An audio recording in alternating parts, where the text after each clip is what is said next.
guys! So, naglalakad kami ngayon ni Mother for 30 minutes.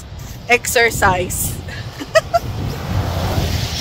Alas 11. Alas 11 na, hindi, 12 o'clock ng tanghali. 12 na ba ngayon? Oo, 12 na. Tingnan nyo ang araw. Kanina na ambon. Ngayon, maaraw naman. So, maglalakad lang kami around dito sa community ng 30 minutes and then uwi na kami. Bagong condominium dito sa amin. Yan. Sold out na yata ito eh. Sold out na yata yung mga unit dyan eh.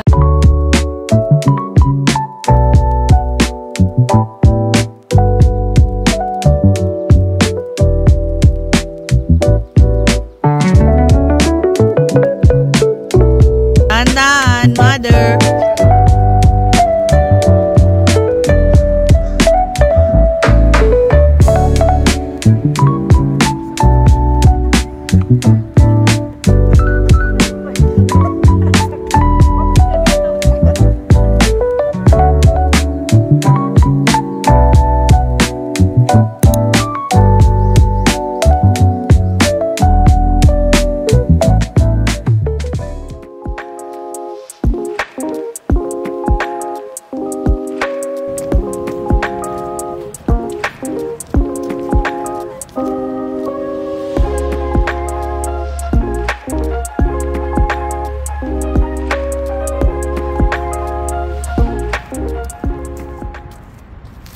Yan guys, no. So, andito kami sa park ngayon. Kung makikita nyo, sobrang laki ng park dito.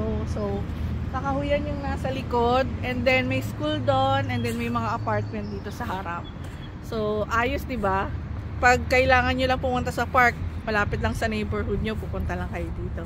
Sige guys, mamaya ulit.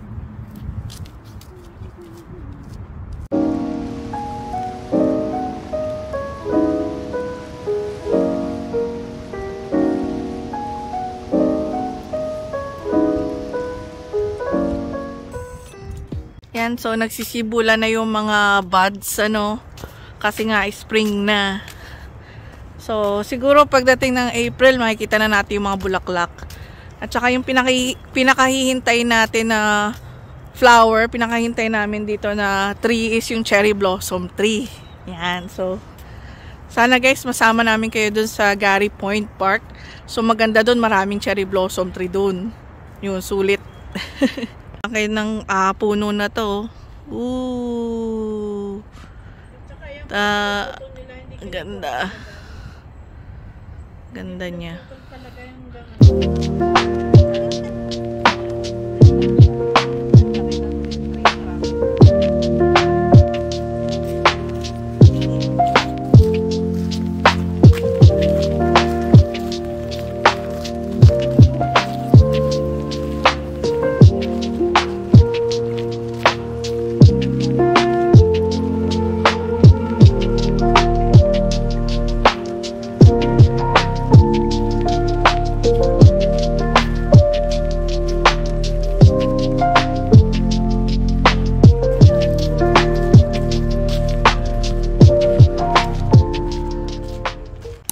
Ayan guys, no, ma-appreciate mo talaga yung nature dito sa Canada pag pumunta ka. So, sa Pilipinas kasi madalang kang makakita ng ganito na mga forest, 'di ba?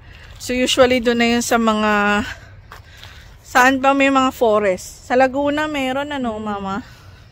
Sa Los Baños. Sa Los Baños, 'di ba, yung UP sa may ano 'yun eh, sa may parang gubat 'yun, 'di ba? Pero sa may amin sa Cavite, parang wala ka na makikitang ganito sa malapit sa tinitiran namin. So, na-appreciate ko talaga yung nature dito sa Canada, no? Lalo na pag maganda yung panahon, sunny, hindi umuulan, hindi nag-i-snow. So, talagang spring yung pinaka magandang time para mag-ikot-ikot sa park. Tsaka hindi ganun kainit, tulad ng summer, di ba?